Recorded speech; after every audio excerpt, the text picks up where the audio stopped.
আজকের প্রেস মিটের মধ্যে I will not discuss so much, কিন্তু গুরুত্বপূর্ণ কয়েকটি কথা সরকারের বিরুদ্ধে এবং জনগণের সাথে আমাদের বলতে হবে। লাস্ট ফিউ ডেজ আমরা লক্ষ্য করতে পারছি দেয়ার আর সো মেনি ইস্যুস যেখানে সরকার সম্পূর্ণভাবে নীরব। প্রথম যে বক্তব্য, যে পয়েন্টটা নিয়ে আমি করব, সেটা হচ্ছে রাজ্যে শিক্ষিত বেকার যারা পরীক্ষা দিয়েছে টিচার্স রিক্রুটমেন্ট বোর্ড অফ ত্রিপুরার মাধ্যমে 2022 সালের 29 ডিসেম্বর ট্যাব 2 এবং 30 ডিসেম্বর ট্যাব 1 এর পরীক্ষা হয়। And the result of these examinations, এটা 17 তারিখ জুন 2023 এরা ডিক্লেয়ার করেছে। ট্যাব 1 এবং ট্যাব 2 এই পরীক্ষার্থীরা যখন রেজাল্টটা পেয়েছে, কতজন সিলেক্টেড এবং কোয়ালিফাইড করেছে এটা একটা তথ্য আমি দিচ্ছি। ট্যাব 2 165 পরীক্ষার্থীরা they have qualified the exam. Tab 1 এ 194 জন পরীক্ষার্থী কোয়ালিফাইড এবং they have been certified by TRBT. একইভাবে এসটিজিটির পরীক্ষার্থীরাও পরীক্ষা দিয়েছে 11 তারিখ সেপ্টেম্বর 2022। আমাকে বলতে হচ্ছে this is my third time I am reminding the government যে 1 বছর 2 মাস পেরিয়ে গেছে, সরকার এখনো এসটিজিটি পরীক্ষা রেজাল্ট বের করতে পারেনি। They have not come out with the result. এবং আমি আগেও বলেছিলাম, বিধানসভায় একটা প্রশ্ন এনেছি এই ব্যাপার নিয়ে। আরটিআই এর মাধ্যমে আমরা জানতে পেরেছি যে রাজ্যে এসটিজিটি বেকারদের জন্য 5304টে পোস্ট এখনো ভ্যাকেন্ট আছে। কিন্তু মাননীয় মুখ্যমন্ত্রী বিধানসভায় আমার এক প্রশ্নের উত্তরে উনি বলেছেন যে মাত্র 1239টা পোস্ট ভ্যাকেন্ট। তাহলে আমার প্রশ্ন হচ্ছে, এই সরকারটা কিভাবে চলছে? ছাত্রছাত্রীরা, বেকার যুবক যুবতীরা যখন আরটিআই এর মাধ্যমে প্রশ্ন করে জানতে চেষ্টা করেছে, তখন বলছে 5304টে পোস্ট। আর বিধানসভায় মুখ্যমন্ত্রী যখন বক্তব্য করছেন লিখিতভাবে, I can give you that answer. এটা আমি গল্প তৈরি করে বলছি না, এটা আমি দিতে পারি। 1239টা পোস্ট ভ্যাকেন্ট বলে মাননীয় মুখ্যমন্ত্রী এই কথা বলেছেন বিধানসভায়। আপনারা দেখেছেন ত্রিপুরা রাজ্যে টিচারের অভাব, ছাত্রছাত্রীরা, এটা আমার কথা, রাস্তায় নেমে আন্দোলন করছে। টিচারের অভাব বলছে আমাদের স্কুলে টিচার দিয়ে দাও। এবং হাজার হাজার বেকার যুবক যুবতীরা এরা পরীক্ষা দিচ্ছে, কিন্তু তাদের পরীক্ষার ফল আজ পর্যন্ত সরকার প্রকাশ করছে না, এটাও বলছে আপনার। একটা স্কুলে আমি দেখেছি, সোনামুড়ার কোন একটা স্কুলে ছাত্ররাই ওই স্কুলে জুনিয়র ছাত্রছাত্রীদের ক্লাস নিচ্ছে। Just think this situation. সরকার বলছে শিক্ষায় আমরা অনেক এগিয়ে গেছি, নর্থ ইস্টের মধ্যে, সারা দেশের মধ্যে ত্রিপুরা রাজ্য একটা মানে এডুকেশন হাব হবে, এটা মাননীয় মন্ত্রীরা বলে থাকেন, অনেক নেতা নেত্রীরা বলে থাকেন। কিন্তু আদৌ কি হচ্ছে? যে রিক্রুটমেন্ট হচ্ছে না। সরকার কেন নীরব? I as a leader of opposition, আমি সরকারের কাছে জানতে চাইব, লক্ষ লক্ষ মানুষের পক্ষ থেকে এই তথ্য আমরা জানতে চাইব সরকার থেকে, কেন সরকার রিক্রুটমেন্ট করছে না? Is it that there is no job, there is no vacancy? প্রতি বছর রিটায়ারমেন্টে শত শত শিক্ষক শিক্ষিকারা রিটায়ারমেন্টে যাচ্ছে, ওই শূন্য পদগুলো কেন সরকার রিক্রুট করছে না? This is my question. Let the government come out, সরকারকে বলতে হবে, কারণ this is not my question. I am being approached by the unemployed youth. আজকেও এসছি, গতকালও এসছি, এবং বলছে যে আমাদের হয়ে কথা বলুন, please speak to the government. এবং আরেকটা বিষয় আপনাদের জানিয়ে দিচ্ছি, এই বেকার যুবক যুবতীরা মাননীয় মুখ্যমন্ত্রী, যিনি শিক্ষা দপ্তরেরও ভারপ্রাপ্ত মন্ত্রী, উনার সাথে দেখা করতে গেছে, দেখা করতে দেয়নি। এন্ড আই এম টেলিং, এটা লজ্জার কথা, I am the leader of opposition. গত 3-4 দিন ধরে মুখ্যমন্ত্রীকে টেলিফোনে কথা বলার জন্য ওনার স্পেশাল অ্যাসিস্ট্যান্টকে আমি ফোন করেছি। 5 দিন পেরিয়ে গেছে, till date they have not come back to me. তো বিরোধী দলনেতার এই অবস্থা, তো সাধারণ মানুষের কি অবস্থা হবে? You tell me.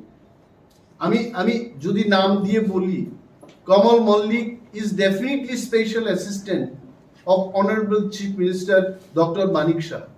কমলকে আমি দুইবার নিজে ফোন করেছি, বলছে যে মাননীয় মুখ্যমন্ত্রী বিশ্রাম নিচ্ছেন, বিশ্রাম শেষে আপনাকে কথা বল। Thereafter when I called him up, উনি একটা মিটিং এ বেরিয়েছেন, মিটিং এর পরে কথা হবে। পরবর্তী সময় যখন ফোন করলাম, Kamal did not pick up my phone. লজ্জায় আমি আমার পিএস কে বললাম যে পিএস সাহেব আপনি ফোন করুন, আমার পিএস এর নম্বরটা।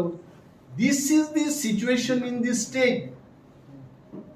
বেকার যুবক যুবতীদের চাকরি তো দূরের কথা, মুখ্যমন্ত্রী তাদের সাথে কথাও বলছে, আমার সাথে কথা বলছে।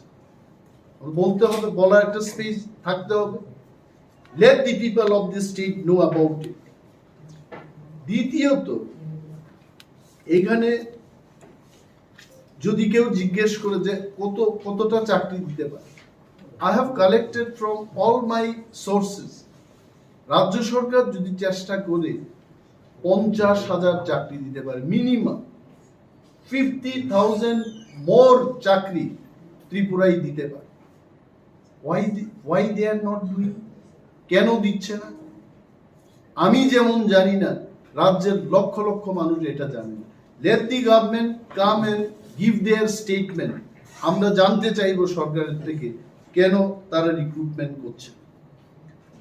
এই কয়েকদিন আমি অনেক জায়গায় ঘুরে, প্রত্যন্ত অঞ্চলে বিডিওদের সাথে, এসডিএমদের সাথে, ডিএমদের সাথে, ইঞ্জিনিয়ারদের সাথে করে আমরা গ্রামে বেরিয়ে দেখেছি what is the problem with the people.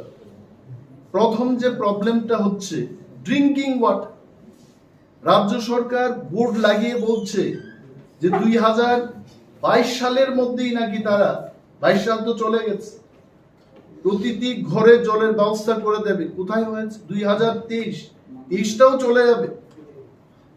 বলছে পানীয় জল সরবরাহে রাজ্য সরকার ভারতবর্ষের মধ্যে দ্বিতীয়, তৃতীয়, প্রথম, আমি জানি না কোন স্থানে আছে। বলছে যে আমরা অনেক এগিয়ে গেছি, but the fact is no proper power connection. Mini deep tubewell তৈরি করে দিচ্ছে, পাওয়ার কানেকশন নেই, টাকা খরচ হচ্ছে, এগুলো জল সরবরাহ করতে পারছে না। তারপর আয়রন রিমুভাল প্লান্ট নেই সেখানে, অসংখ্য প্রবলেম মানুষের। বলছে যে পেট ব্যথা হচ্ছে, কিডনির প্রবলেম হচ্ছে আয়রনের জল খেয়ে, গোল ব্লেডার স্টোন হচ্ছে। আমি জানি না, I am not a doctor. আমাকে যদি সরকার চ্যালেঞ্জ করে বলে আপনি কি একজন ডাক্তার, যে আপনি কি করে বলছেন যে আয়রন যুক্ত জল খেয়ে মানুষের গল ব্লেডার স্টোন হচ্ছে, I am telling I am not a doctor. এটা মানুষের বক্তব্য। গতকাল 2টা ভিলেজ কমিটিতে গিয়ে যা যা শুনেছি তাদের থেকে, বলছে আমাদের এই গ্রামে অসংখ্য মানুষের কিডনি স্টোন হয়েছে। কারণটা কি? বলছে আমাদের সন্দেহ হচ্ছে এই যে আয়রন যুক্ত জল পান করার ফলে আমাদের এটা হচ্ছে। মেইনটেনেন্স নেই, পাইপ ফেটে গেছে, মানে 5 বছর 6 বছর ধরে যা হয়েছে। Now people are having problem with the drinking water. রাজ্য সরকারের কাছে from all opposition আমি এই দাবি জানাবো, let the WS department, কালকেও আমি যাব, YSDN কে বলেছি কালকেও যাব, বেরিয়ে দেখবো। I am not sitting here in Agartala and telling this.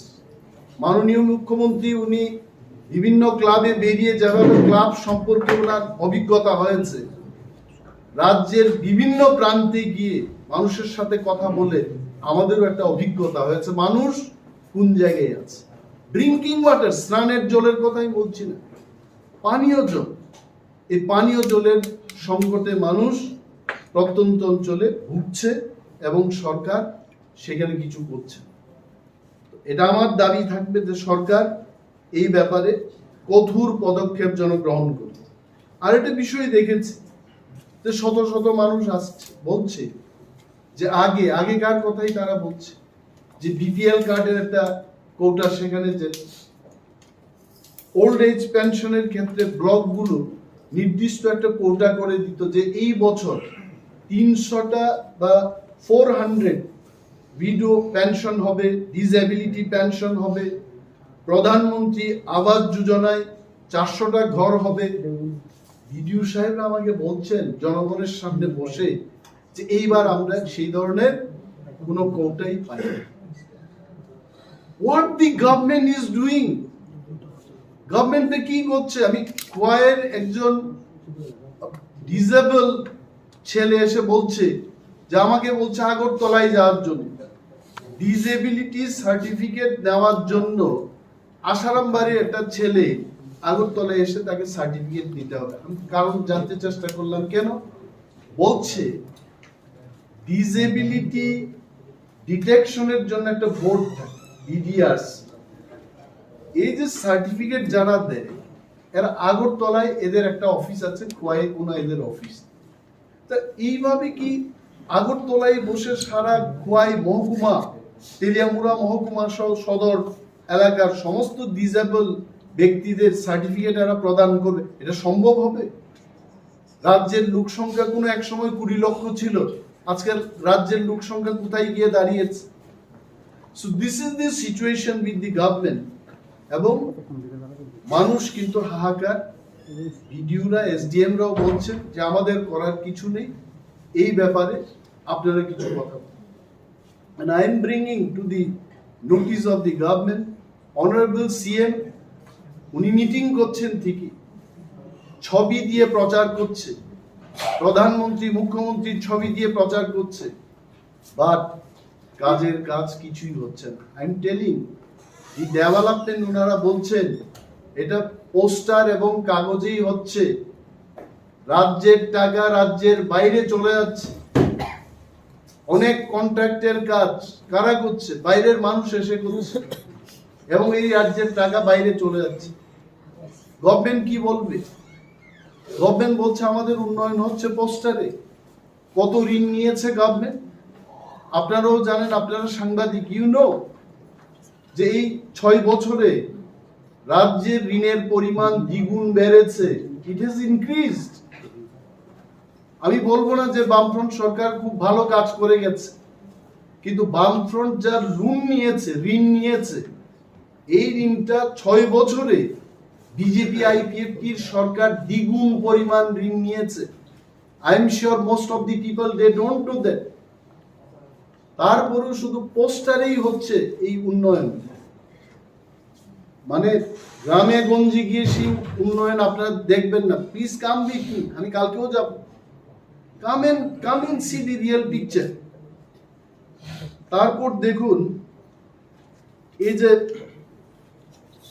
ঘরের যে ব্যাপার, প্রধানমন্ত্রী আবাস যোজনায় ঘরের যে সার্ভেটা হয়েছে এটা 2018 সালে করেছে। তো আজকে আমরা কোথায় আছি? 2023, ইট ইজ অলমোস্ট ওভার। সরকার আর কোনো সার্ভে করে নাই। It means what? 2018 পর যে ঘরগুলো এসছে তারপর আর নতুন কোনো ঘরের ব্যবস্থা হয়নি ত্রিপুরায়। অনেক মহিলা, অনেক স্বামী পরিত্যক্তা মহিলা, অনেক বিধবা মহিলা, তারা ঘর নেই বলে বৃষ্টির দিনে কি অসহায় অবস্থায় তারা দিন যাপন হচ্ছে, এটা সরকার বাহাদুরদের চোখে এটা পড়ছে। And I am demanding to the honorable CM of Tripura, আপনি আপনার অফিস রুম থেকে বেরিয়ে আপনি মহকুমায় যান, সেখানে একটা ইন্টারেকশন করুন। আগরতলায় বসে জনদরবার করে কোনো লাভ নেই। জনতার দরবার হওয়া উচিত গ্রামগঞ্জে গিয়ে। Let people speak from their mind, from their heart. আরেকটা জিনিস হচ্ছে যে MGN রেগা ছিল আগে, now it is not MGN REGA, এটা হচ্ছে MGN REGS, REGS, Mahatma Gandhi national rural employment guarantee scheme. আগে ছিল এটা অ্যাক্ট থেকে স্কিম করেছে। আমি বিস্তারিত তথ্য নিয়েছি বিডিওদের থেকে, SDMদের থেকে। এই যে পুজো গেল, দুর্গা পূজা, আগে কি ছিল ত্রিপুরায়? দুর্গা পূজার সময় মিনিমাম একজন কার্ড হোল্ডারকে 10 দিন থেকে 15 দিনের কাজের সংস্থান করে দেওয়া। And this time we have seen not even 5 days, মানে বাংলায় কি বলে এটাকে, শ্রম দিবস, ম্যান্ডেট যাকে বলি। তো আমি সরকারি একটা অর্ডারে দেখেছি যে 10 থেকে 15 দিন ম্যান্ডেট দুর্গা পূজার সময় দেওয়া হয়। In the year 2015-16, in the ইয়ার 2016-17, ওই অর্ডারের কথা বলছি। এইবার there is no order even for 5টা শ্রম দিবসের কাজ দেয় নাই তারা। and not only that, যাই কাজ করিয়েছে, আমি প্রেস মিটে গত 8 অক্টোবর একটা প্রেস মিটে আমি বলেছি যে রেগার কাজ দ্বিগুণ করে দিন পুজোর সময়। যাই কাজ দিয়েছে they have not paid, পেমেন্টটা হয় না। তাহলে মানুষকে শুধু খাটিয়েছে, পয়সা দেয় না। দুর্গা পূজায়, লক্ষ্মী পূজা চলে গেছে, কালী পূজা আসছে, এখনো কিন্তু পেমেন্ট হয়নি। একজন বিডিও সাহেবকে আমি জিজ্ঞেস করলাম, আপনার এই ব্লকে কবে আপনি শেষ টাকাটা পেয়েছেন? বলছে যে 29 সেপ্টেম্বরের পর আমার এখানে কার্ড হোল্ডাররা আর টাকা পায়। This is the statement from one video. গতকাল আরো একজন বিডিও সাহেবকে আমি জিজ্ঞেস করলাম যে আপনার এই ব্লক এলাকায় কবে শেষ নাগাদ এই পেমেন্ট পেয়েছে মানুষ? বলছে স্যার এটা সেপ্টেম্বর মাসেই যা হয়েছে, 5 তারিখ অক্টোবরের পর no one got any payment. তাহলে দেশ আগে বাড় রাহা হ্যায়, দেশ নাকি বিশ্বের সবচাইতে শক্তিশালী দেশে পরিণত হচ্ছে। তো ত্রিপুরাও তো শক্তিশালী হবে, ত্রিপুরা তো দেশের বাইরে না। কেন দেওয়া হচ্ছে না? মাননীয় মুখ্যমন্ত্রী এটা জান, কিন্তু মাননীয় মুখ্যমন্ত্রীর ব্যাপারটা কেন আসছে? He is not only CM, he is the minister for 35 departments, 34 to 35 departments. উনার কাছে if he is only CM, it's fine. উনি রুরাল ডেভেলপমেন্টের মন্ত্রী, শিক্ষা দপ্তরের মন্ত্রী, হোম মিনিস্টার, PWD, মানে রাজ্যের প্রায় সমস্ত দপ্তর একজন ব্যক্তির কাছে, যার নাম মুখ্যমন্ত্রী। তো ওনাকে দৃষ্টি আকর্ষণ করতে হবে। তো I don't know why he is quiet and why he is not taking up the matter. গরিব মানুষ যে আমাদের কাছে বলছে আমরা টাকা পাচ্ছি, who is responsible for this? The state government, the CM, মুখ্যমন্ত্রী দায়ী তার জন্য। যারা শ্রমিক অংশের মানুষ, যারা রেগা শ্রমিক, ওনারা নাও জানতে পারে, but the man who is responsible is honorable CM. উনি যদি চাইতেন এটা উনি করতে পারতেন, he did not do that. আরো একটা হাস্যকর কথা বলি, there was some declaration by ভারতীয় জনতা পার্টি, ওনাদের ইলেকশনের ম্যানিফেস্টোতে 2018 সালে ওনারা প্রতিজ্ঞা করেছিলেন, প্রতিশ্রুতি না, প্রতিজ্ঞা, মে কসম খাতা হুঁ, এটাই তো প্রতিজ্ঞা। কসম খাকে বলা, তখন তো সুনীল দেওধরজি ছিলেন। প্রতিশ্রুতি একটা জিনিস, প্রতিজ্ঞা আর একটা জিনিস। मैं कसम खा के बोलता हूं 100টা ট্রাইবাল ভিলেজকে নাকি এরা মডেল ভিলেজ করবে। আমারও কিন্তু ভালো লেগেছে, তো এটা সাংঘাতিক। মডেল ভিলেজ মানে যে জিনিসটাকে দেখে দেশের মানুষ শিখবে। গতকাল একটা রিভিউতে গিয়ে জিজ্ঞেস করলাম যে পূর্ব তকচায়া তুলাশিকর আরডি ব্লকের অন্তর্গত ওই ভিলেজ কমিটিটাও মডেল ভিলেজ। আমি জিজ্ঞেস করলাম যে সাধারণ ভিলেজকে অসাধারণ অথবা মডেল ভিলেজ করার জন্য আপনারা কত টাকা পেয়েছেন? বলছে 7.5 লক্ষ টাকার মতো আমরা পেয়েছি। আমি তখন বললাম এই টাকা দিয়ে কি করলেন? একদম স্পষ্ট ভাষায় বিডিও সাহেব ছিলেন, অন্যান্য আধিকারিকরাও ছিলেন, বলছে আমরা যাই লেট্রিন ঘর রিপেয়ারিং করার করেছি। তখন আমি বললাম পাশেই পঞ্চায়েত অফিস মানে ভিলেজ কমিটির অফিস, আমি বললাম আমি ওয়াশরুমটা ইউজ করব, এখানে কি আপনারা কিছু করেছেন? বলছে হ্যাঁ এখানেও রিপেয়ারিংটা হয়েছে। দুর্গন্ধে আমি বমি করেছি সেখানে। আমি বললাম আমি করব না, আমি জঙ্গলে দাঁড়িয়ে যেখানে ওয়াশরুমে যা হয় আমি এটা সেরে নেব, এখানে করব। তো এই যে ব্যবস্থা হচ্ছে আমরা মডেল ভিলেজ করব, তো মডেল ভিলেজের 7 লক্ষ টাকা এটাও তাহলে 9-6 হয়েছে। এভাবে মডেল ভিলেজ হবে? Let people know and let people get united against the government. এইভাবে সরকার চলে না। আমাকে আপনি বলবেন যে আপনাকে সোনার হার উপহার দেব, আর ওই রুল গোল্ড বলে বাজারে একটা বিক্রি হয়, সোনার মতো প্রলেপ করে আমাকে পরাবেন, এটা হবে? এটা হবে না। People will come out. Let the people know. 7.5 লক্ষ টাকায়, আর বলছি কত, বলছে যে 65টা ভিলেজ কমিটির জন্য 5 crore মডেল ভিলেজের জন্য সারা ত্রিপুরায় এরা বরাদ্দ করেছে। Only 5 crores. Only 5 crores. এটা দিয়ে 65টা ভিলেজ কমিটিকে মডেল ভিলেজ করবে। এখন ত্রিপ্রাসারা ভাবছে আমাদের বুকা বানাতে চায়, আর হবে না। Let me talk about the health care. পত্রিকায় অনেক জায়গায় যখন পত্রিকা খুলি পড়ি, আমি জানি না আমি কি করব, মায়া লাগে মানুষের জন্য। আমাদের তো একটা পরিচয় আছে, আমরা এমএলএ, কেউ বিরোধী দলনেতা, কেউ মন্ত্রী, কেউ এক্স এমএলএ, আমাদের পরিচয় আছে। আমাদের রাজধানী শহরের জিবি হাসপাতাল, পরিচয়বিহীন কোন লোক যদি সেখানে যায়, রোগী সেখানে যদি পড়েও থাকে 3-4 দিন ধরে, তার চিকিৎসা হবে। কমপ্লেইন কোথায় করবে? কমপ্লেইন করার কোনো জায়গা আছে? I don't see any complain centre. Doctor যদি সেখানে নাও আসে, কোনো কাউন্টারে কোনো ব্যক্তিকে বলার কোনো স্কোপ। আমি যদি বিরোধী দলনেতা, আমি ফোন করি, ওকে দে অ্যাটেন্ড 1 or 2 কেসেস, কিন্তু এটা কি আমার কাজ যে শত শত রোগী সেখানে পড়ে থাকবে আর আমি মেডিকেল সুপারিনটেন্ডেন্টকে ফোন করে বলবো যে ওই চৈত্রমণি দেববর্মা ব্যাট নম্বর অমকটাতে 3 দিন ধরে পড়ে আছে, আপনি কিছু ব্যবস্থা করুন? কোন জায়গায় গেছে? এবং পত্রিকা খুললেই দেখি এক্সপায়ার্ড মেডিসিন দেওয়া হচ্ছে, স্যালাইন দেওয়া হচ্ছে।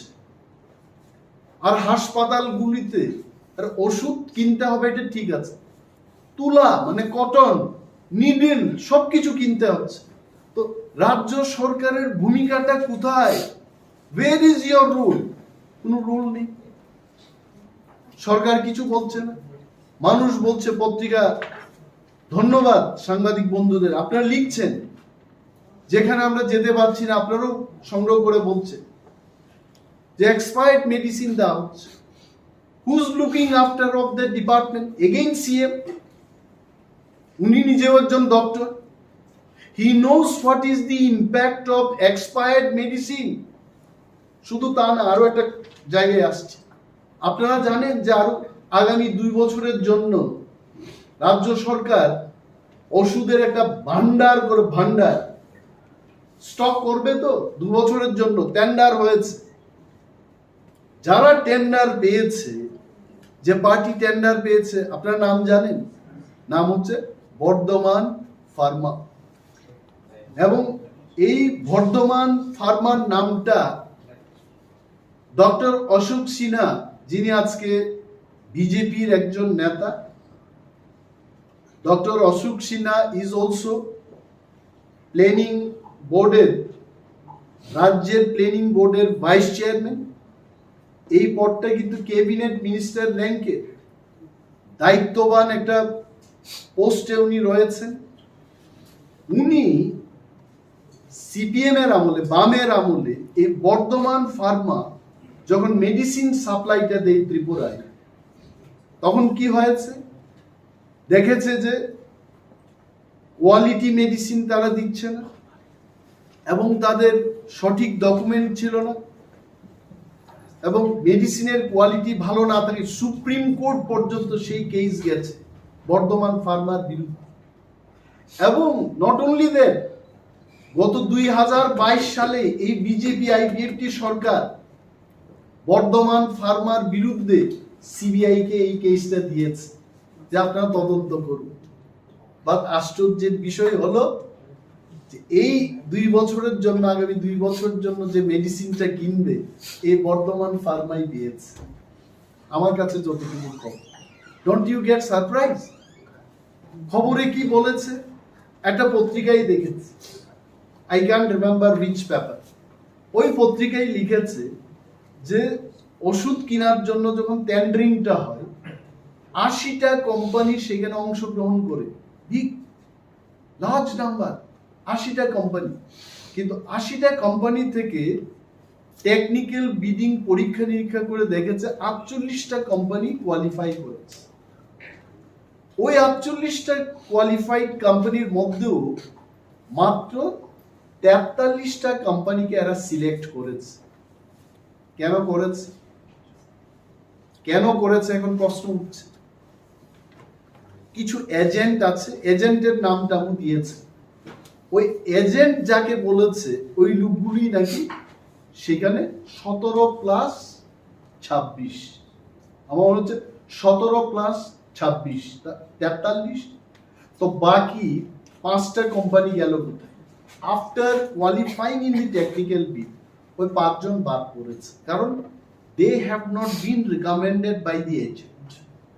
আরো একটা মজার বিষয় হলো, এই যে 43টা কোম্পানি, আপনারাও দেখবেন, এটা আমি সরকারকেও বলছি, পত্রিকার সংবাদ বা আমাদের সংবাদ যদি আমরা মিথ্যা বলে থাকি বা পত্রিকায় যদি মিথ্যা কথা লিখে থাকে, why government is keeping quiet, why you are not coming out with your statement? তার মানে পত্রিকা যা লিখেছে সত্য কথা লিখেছে, আপনি সেটা প্রতিবাদ করেননি। এই 43টা কোম্পানি, তার মধ্যে অনেক কোম্পানির নাকি ডিস্ট্রিবিউটরশিপ এবং স্টকিস্টশিপ, অর্থাৎ স্টক করে রাখা এবং ডিস্ট্রিবিউট করা, এটার কোনো ডকুমেন্টই নেই। তো ওয়াই দেয়ার কি? এটাকে আমরা কি বলবো, করাপশন? এটা আপনারা যাচাই করুন। রাজ্যের মানুষ এটা জানা উচিত। আমি চাইছি এটা তদন্ত হোক, আই এম ডিমান্ডিং এটা তদন্ত হোক। আর জিবির যে ব্যাপারে বলেছিলাম যে সাধারণ মানুষ গেলে তাদের যে বেহাল অবস্থা, নাও ইউ আস্ক মি কি করা উচিত? কমপ্লেন কাউন্টার হোক, সেখানে ডাক্তার যদি, নার্সরা যদি দুর্ব্যবহার করে থাকে, আমার রুগীকে যেন তারা যদি চিকিৎসা না করে, তাহলে আমার একটা কমপ্লেন দেওয়ার একটা কাউন্টার থাকতে হবে সেখানে। Let government form a counter, establish a counter. ওই কাউন্টার আমি গিয়ে সেখানে বল, দিস ইজ হেলথ ডিপার্টমেন্ট। আরো তো পত্রিকায় বা আমরা চোখে যাই দেখি, so many things we see. আর এটা বলবো বিদ্যুৎ দপ্তরের কথা। বিদ্যুৎ দপ্তর যার হাতে, the concerned minister may not be knowing, and he is very experienced. Tripura রাজ্যে যদি এক্সপেরিয়েন্সের কথা, শাসক বিরোধীতে থাকা এবং প্রশাসনে থাকা, is the most experienced leader in Tripura. ওনার হাতেই তো আমি অনেকখানি গিয়ে জিজ্ঞেস করলাম যে আপনারা আমাকে এত ফোন করেন, এত ভিজিটের সময় কথা বলেন, যে অল্প বৃষ্টি হলেই কারেন্ট চলে যায়, কি ব্যাপার? তো সাম পিপল আর টেলিং এখানে জাংশন থেকে এরা মিটারটা ডাউন করে দিচ্ছে, but that is not the fact. The fact is Tripura রাজ্যের যে ইলেকট্রিক পিলার এবং ওয়্যার গুলো আছে এটা বহু বছর পুরনো, এগুলো আর রিপ্লেসমেন্ট হচ্ছে না। এটা কাদের থেকে উঠে এসছে? যারা পাওয়ার ডিপার্টমেন্টে কাজ করছে। আর এটা হচ্ছে এমপ্লয়ির সংখ্যাটা কমে গেছে। I am telling only one example. আমাদের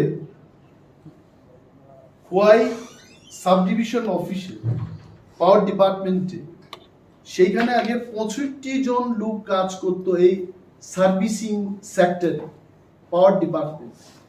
তার বর্তমানে সংখ্যাটা দাঁড়িয়েছে অনলি 27। তো 65 জনের কাজ যদি 27 জনকে করতে হয় তারা কি করে করবে? সো ম্যান পাওয়ার শর্টেজ হচ্ছে বিদ্যুৎ বেহাল পরিস্থিতির 1 নম্বর কারণ। 2 নম্বর কারণটা হচ্ছে যে সমস্ত কল সেন্টার গুলো আছে, এই কল সেন্টার গুলো 24 ঘন্টা কাজ করছে না, 5টার পর তাদের পাওয়া যাচ্ছে না। আর কল সেন্টার, প্রতিটি কল সেন্টারে সার্ভিস গাড়ির ব্যবস্থা থাকা উচিত, এগুলো নেই। আশারামবাড়ি কেন্দ্রে 3টা সার্ভিস কল সেন্টার রয়েছে, বলছে একটাতে শুধু গাড়ির ব্যবস্থা আছে, তো বাকি 2টাতে কল পেলে পায়ে হেঁটে যাবে নাকি রাত্রেবেলায়? সো এইগুলো বিদ্যুৎ দপ্তরকে দেখতে হবে। আরো একটা বিশাল জিনিস, জনগণের থেকে কমপ্লেইন আসছে, বলছে হঠাৎ করে 5,000 টাকার বিল আসছে। কি কারণ?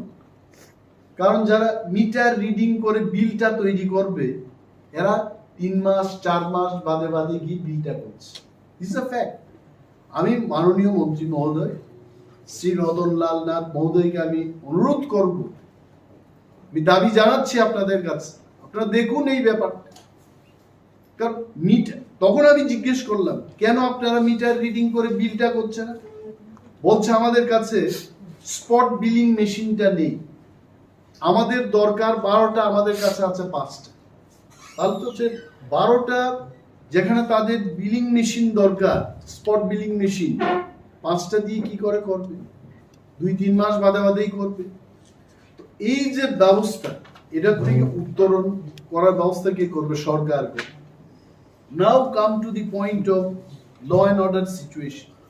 পত্রিকা খুললেই, প্রতিটি পত্রিকায় আপনারা লিখে থাকেন খুন হচ্ছে, ধর্ষণ হচ্ছে, চুরি হচ্ছে, মাফিয়াবাজি চলছে, নেশা কারবারিরা এই নেশার দ্রব্য সামগ্রী অবাধে বিক্রি করছে, পিস্তল হাতে নিয়ে আগরতলায় বা বিভিন্ন শহরতলিতে ঘোরাফেরা করছে। আগেও বলেছি ক্রিকেট অ্যাসোসিয়েশনের যে ব্যাপারটা হলো, তখন তো পকেটের মধ্যে রিভলভার দেখা গেছে। পশ্চিম থানার 1 কিলোমিটার দূরত্বেও না, আধা কিলোমিটার হবে, যাই না কয়েকশো কিলোমিটার হবে, সেখানে পিস্তল নিয়ে ঘোরাঘুরি করছে। মাননীয় মুখ্যমন্ত্রী অনেক বক্তৃতায় বলেছেন যে আমি শক্ত হাতে মোকাবেলা। শক্ত হাতে তো দূরের কথা, সাধারণ হস্তেও কিন্তু মোকাবেলা হচ্ছে না। কেন আমি বলছি? সরকারি জায়গা দখল করে নিজের নামে জায়গা করছে। যদি মাননীয় মুখ্যমন্ত্রী বলেন কোথায় হচ্ছে, চরিলামে গিয়ে একটু খোঁজ খবর নিন, আপনি দেখবেন। এবং এই মাফিয়াবাজিরা এমন জায়গায় গেছে, আমি নিজের জমি বিক্রি করব, মাফিয়াদের ট্যাক্স দিতে হবে। আমি জমি ক্রয় করব, মাফিয়াদের ট্যাক্স দিতে হচ্ছে। আগে জানতাম ইনকাম ট্যাক্স দিতে হয়, এখন মাফিয়া ট্যাক্স শুরু হয়েছে ত্রিপুরায়। দমন করবে কে? কে পদক্ষেপ নেবে? এগেইন মুখ্যমন্ত্রী, স্বরাষ্ট্র দপ্তর ওনার হাত। আরেকটা জিনিস হচ্ছে, উনি বলেছেন চাঁদাবাজদের বিরুদ্ধে আমি ব্যবস্থা গ্রহণ করব। বিজেপির মধ্যে, শাসক দলীয় সমর্থকদের মধ্যে যুদ্ধ হয়েছে এই চাঁদাকে নিয়ে। 3 জন লোক আহত হয়েছে, আপনারা কোন একটা পত্রিকায় লিখেছেন, পড়ুন কি ব্যবস্থা গ্রহণ করেছেন উনি? আরেকটা বিষয় হলো, মানুষ যাবে কোথায়?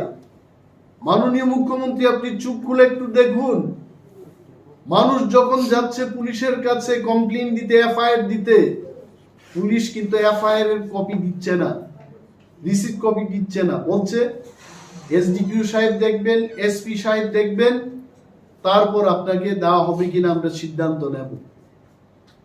এটা কি সুশাসন? প্রতি ঘরে কি সুশাসন? প্রতি ঘরে নির্যাতন হচ্ছে। মাননীয় মুখ্যমন্ত্রী, আপনি চুপ খুলে দেখুন, আপনার থানা বাবুরা কিন্তু এফআইআর রিসিট কপি দিচ্ছে না। এটি কি আইন? আর উনি বলছেন যে প্রতি ঘরে সুশাসন। একটা জিনিস, এটা আমার, আপনার, আপনাদের সবার, দ্রব্যমূল্য বৃদ্ধি। পেঁয়াজের দাম কি ছিল? 30 টাকা হবে, 25-30 টাকা, 40 টাকা, বড় জোর 35 টাকা হবে। Now how much we are paying? 70-80-90 টাকাও ব্যয় করতে হচ্ছে। গ্রামের একটা বাজারে, আমাদের বাজারে, তুলসীগড় বাজারে গিয়ে জিজ্ঞেস 100 টাকা বলছে। লজ্জায় বললে কি বলছো? বলছে 100 টাকা। পেঁয়াজের দাম বৃদ্ধি পেয়েছে, রসুনের দাম বৃদ্ধি পেয়েছে, চালের দাম বৃদ্ধি পেয়েছে। তো এখন কি করবে আমাদেরকে? মানে আমরা আন্দোলন করবো, এটা তো বলছে যে আন্দোলন। আমরা যদি আন্দোলন করি, বললাম, আমরা যদি পিচের রাস্তায় গিয়ে পুলিশকে, 4-5 জন পুলিশকে মেরে যদি আমরা আন্দোলন করি, সরকার এবং মুখ্যমন্ত্রী এবং মন্ত্রী মহোদয়েরা যদি কিছু ব্যবস্থা গ্রহণ না করেন, আমাদের আন্দোলনে কিছু ফল হবে? হবে না। This decision to be taken by the government. Government কেন করবে না? আপনারা জিজ্ঞেস করুন আমাকে, গভর্নমেন্টকে কি করতে হবে? টাস্ক ফোর্স করুন, টাস্ক ফোর্স গঠন করে আপনারা চেকিং করুন। এমআরপি রেটে তেলের দাম লেখা আছে 125 রুপিস। বিভিন্ন দোকানে এরা বিক্রি করছে, কোথাও 140, কোথাও 130। MRP has got no value. মাননীয় খাদ্য দপ্তরের, এটা তো খাদ্য দপ্তরে আসবে, ফুড এন্ড সিভিল সাপ্লাই, মাননীয় ফুড এন্ড সিভিল সাপ্লাইজ মিনিস্টারকে আমি অনুরোধ করব, আপনার কাছে এটা আমার দাবি থাকবে জনগণের পক্ষে, যে টাস্ক ফোর্স গঠন করে দোকানে দোকানে হানা দিন, মানুষের সাথে ইন্টারেক্ট করার ব্যবস্থা করুন, এদের বিরুদ্ধে ব্যবস্থা গ্রহণ করুন। What is MRP? Market retail price. তো এই রিটেল প্রাইসটাকে তো সম্মান জানাতে হবে। No one is bothering. জনগণ যাবে কোথায়? দিস আর দি থিংস, যে জিনিসগুলো নিয়ে আমি ভাবলাম জনস্বার্থে সরকার কাজ করছে না, এগুলোকে আপনাদের মাধ্যমে মন্ত্রী পরিষদ এবং রাজ্যের মানুষের কাছে আমাদের এই কথাগুলো বলা হচ্ছে। and I am sure আজকে যা যা বললাম, এই কথাগুলো মাথায় রেখে সরকার কাজ করবে, এবং যদি আমরা কোনো ধরনের অসত্য কথা বলি, সরকার তার বিবৃতি নিয়ে সামনে আসবে। এটাই আমার আশা থাকবে। ধন্যবাদ, আপনারা এসেছেন এবং এই খবরগুলো আপনারা পরিবেশন করুন। Thank you.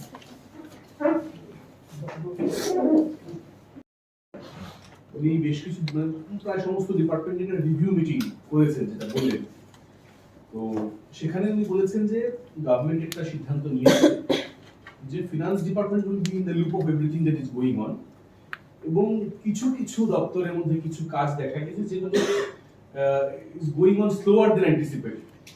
তো যে প্রজেক্টগুলো স্লো চলছে বা যেগুলোকে মার্চের মধ্যে শেষ করা যাবে না বলে অ্যান্টিসিপেট করা হচ্ছে, সেগুলোকে আপাতত ডেফার করার সিদ্ধান্ত নেওয়া হচ্ছে, not drop, defer.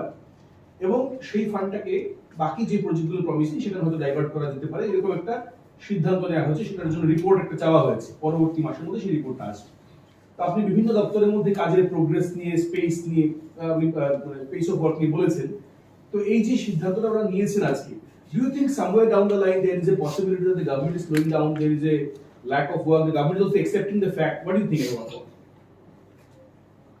say why you are asking this question to me? Government যে কাজ করছে না এটা ওনার বক্তব্যে clear, and this is what I told to you. ওনারা এখানে বসে রিভিউ করছেন আর জনগণের কি ভোগান্তি হচ্ছে, they are not moving out. আমরা আগের অনেক সরকারগুলো দেখেছি। আমার পলিটিক্যাল লাইফে I have seen 21 years of administration. আমার অপোজিশনেরা থাকতে পারে, but I have seen the governance. এবং তখন রিভিউ হতো at the block level, village level. এখন কি রিভিউ হচ্ছে? আগরতলায় বসে মন্ত্রী মহোদয়ের রিভিউ করছে এবং কাজ দেফার করছে। কেন দেফার করবে? কারণটা কি? কেন হচ্ছে না? ইজ দি ফান্ড রিয়েলি, যে ফান্ডের কথা উনি বলছেন ওই ফান্ডটা কি আছে? বিধানসভায় আমরা বলেছি যে বাজেটের কাগজে 300 কোটি টাকা লিখলেও সেই 300 কোটি টাকার actual money is not there. এটা আমরা আগেও বলেছি। আই এম শিওর, এটা আমার সন্দেহ হচ্ছে, this deferring of work is not because of slowing down or because of the officers, because of the employees. It is because of যে টাকার কথা ওনারা বলেছেন এই টাকা ওনাদের হাতে নেই, আবার নতুন টাকা এলে ওই টাকা দিয়ে খেলবে। This may be the plan. And মাননীয় অর্থমন্ত্রীর কাছে আমি জানতে চাইবো, let him come out. What is the actual reason? Why they are deferring this work? কেন স্লোটা হবে? Why? যেখানে অপোজিশন 26টা জায়গায়, 27 জন আমরা ছিলাম, 26টা জায়গায় I can tell you on record, আমাদের এমএলএ সাহেবরা including me, all MLAs, all 26 বিরোধী এমএলএস, নিজের কেন্দ্রে যেভাবে আমরা আসা যাওয়া করছি, জনস্বার্থে কথা বলছি, আগের এমএলএরা ততটুকু সেই কাজ করতো না। Even then if they tell the work is slowing down, I think I have a doubt. It may not be because of the officers or employees' fault. It can be shortage of fund. যার কারণে তারা MGN REDS এই স্কিমে কাজ করার পরেও শ্রমিকরা টাকা পাচ্ছে। This is bad. এবং সরকার যদি এইভাবে চলতে থাকে, I tell you, বাস্তব factor, thank you so much for your this question. আসলে বাস্তবটা কি? বাস্তবটা আমরা কি দেখেছি? দুর্গাপূজায় আগরতলা শহরে বের হওয়া যেত না, এত ভিড় থাকতো। এবার কিসের ভিড়? Nothing. What does it mean? People don't have money. Additionally সম্পদ কর দেওয়ার জন্য এএমসি বলেছে যে মানুষের কাছে পয়সাই নেই, ট্যাক্স বৃদ্ধি করেছে, বিদ্যুৎ মাশুল বৃদ্ধি করেছে, সাধারণ মানুষের পকেট থেকে টাকা নিচ্ছে সরকার। এন্ড ডেভেলপমেন্ট, যেটা আমি বলেছি, পোস্টার এবং পেপারে এরা ডেভেলপমেন্ট করছে। ত্রিপুরা রাজ্যের টাকা পাঞ্জাবের, দিল্লির, গুজরাটের কন্ট্রাক্টররা হাতিয়ে নিয়ে চলে যাচ্ছে। আর আমার এই ত্রিপুরা রাজ্যে কিছু লোক, এরা টাকা উপার্জন করছে কারা? সরকার পক্ষের কতিপয় লোক। ওই কতিপয় লোক দিয়ে তো আমার ত্রিপুরা রাজ্যের আর্থিক উন্নয়ন হবে না। এইভাবে যদি সরকার চলতে থাকে, আপনারা চতুর্থ স্তম্ভ গণতন্ত্রে, আপনারা মানুষের কাছে এই খবরগুলো নিয়ে যান। মানুষ যেদিন জেগে উঠবে, সরকার না কেউই থাকতে পারবে না। পাথর ভেঙে মানুষ কি করে এটা পাউডার করে দেয়, সরকার কি জিনিস? যদি এটা করতে থাকে, this government also will not be there. Thank you.